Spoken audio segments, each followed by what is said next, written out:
আসসালামু আলাইকুম। আজ আমি আচারের নতুন একটি রেসিপি শেয়ার করব। আজ তৈরি করব আমি জলপাইয়ের টক ঝাল মিষ্টি বারমিস আচার।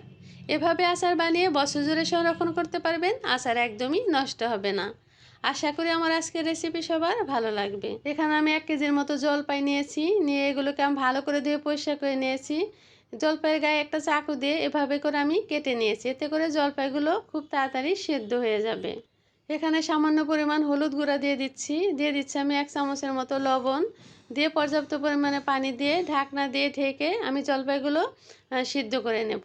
এবার আচারের জন্য আমি মশলা রেডি করে নেব। এজন্য এখানে নিয়ে নিলাম আমি 1 টেবিল চামচ পরিমাণ পাঁচফোড়ন, 1 টেবিল চামচ পরিমাণ নিয়ে নিচ্ছি আমি মিষ্টি সস বা মৌরি।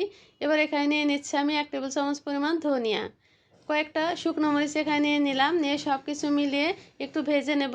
ভেজে একটু ঠান্ডা করে ব্লেন্ডারে দিয়ে আমি এগুলোকে আধা ভাঙা করে নেব। এদিকে আমার জলপাইগুলো সিদ্ধ হয়ে গেছে। একটু দেখে নিচ্ছি জলপাইগুলো ঠিকঠাক মতো সিদ্ধ হয়েছে কিনা। আমার জলপাইগুলো একদমই সুন্দর মতো সিদ্ধ হয়ে গেছে। এবার এগুলোকে আমি চুলা থেকে নামিয়ে একটা ছাঁকনিতে দিয়ে পানি ঝরিয়ে নেব। ঝরিয়ে নিয়ে এগুলোকে আমি একটু ঠান্ডা করে নেব। আমার জলপাইগুলোকে আমি ঠান্ডা করে নিয়েছি। এবার এগুলোকে আমি হাত দিয়ে এভাবে করে চটকে নেব এবং বিচিগুলোকে আমি ফেলে দেব। আপনারা চাইলে বিচি সহ এই আচারটা তৈরি করতে পারেন। এবার চুলায় একটি প্যান বসিয়ে এখানে দিয়ে দিচ্ছি আমি 1/3 কাপ পরিমাণ সরিষার তেল। তেলটা একটু গরম হয়ে এর মধ্যে দিয়ে দিচ্ছি আমি 2টো শুকনো মরিচ, তেজপাতা, এলাচ, দারুচিনি। এবার এখানে আমি অল্প পরিমাণে পাঁচফোড়ন দিয়ে দিলাম। দিয়ে দিচ্ছি আমি কিছু রসুন কুচি। সব কিছু মিশিয়ে নেব। মিশিয়ে একটু ভালো করে ভেজে নেব, তবে খুব বেশি কড়া করে ভাজবো না। এখানে সিদ্ধ করে রাখা জলপাইগুলো দিয়ে দেব। দিয়ে আমি 4 থেকে 5 মিনিটের মতো তেলের সাথে ভালো করে নেড়ে চেড়ে ভেজে নেব। নিয়ে এরপরে এখানে আমি দিয়ে দিচ্ছি 1 কাপ পরিমাণ চিনি পরিমাণ চাইলে আপনারা কমিয়ে বাড়িয়ে দিতে পারেন। চিনি জলপাইয়ের মধ্যে দেওয়ার সাথে সাথে কিছুটা পানি ছেড়ে দিবে।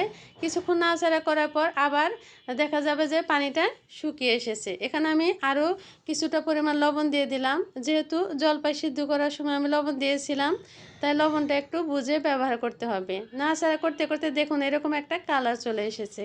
এবার ভেজে রাখা মশলা থেকে 1 টেবিল চামচ পরিমাণ মশলা এখানে আমি দিয়ে দিলাম। দিয়ে ভালো করে নেড়ে চেড়ে মিশিয়ে নেব। এবার এখানে দিয়ে দিচ্ছি আমি 1/2 চা চামচের মতো বিট লবণ। এই বিট লবণ আচারে দিলে আচারের টেস্ট আরও অনেক গুণ বেড়ে যায়। এখানে আমি 1/3 কাপ পরিমাণ ভিনেগার দিয়ে দিয়েছি, কিন্তু ভিডিও ক্লিপসটা মিস হয়ে গেছে। এই ভিনেগারটা আচারে দিলে আচার নষ্ট হয় না, বছর জুড়ে সংরক্ষণ করা যায় এবং আচারটা ভালো থাকে।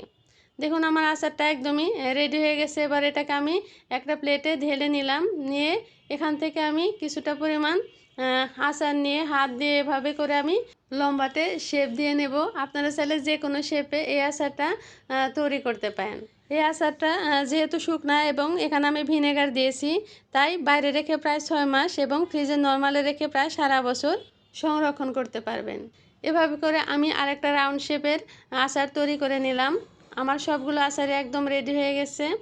আশা করি আমার আজকের রেসিপি সবার ভালো লেগেছে। রেসিপিটি ভালো লাগলে লাইক, কমেন্ট, শেয়ার করবেন। সবাই ভালো থাকবেন।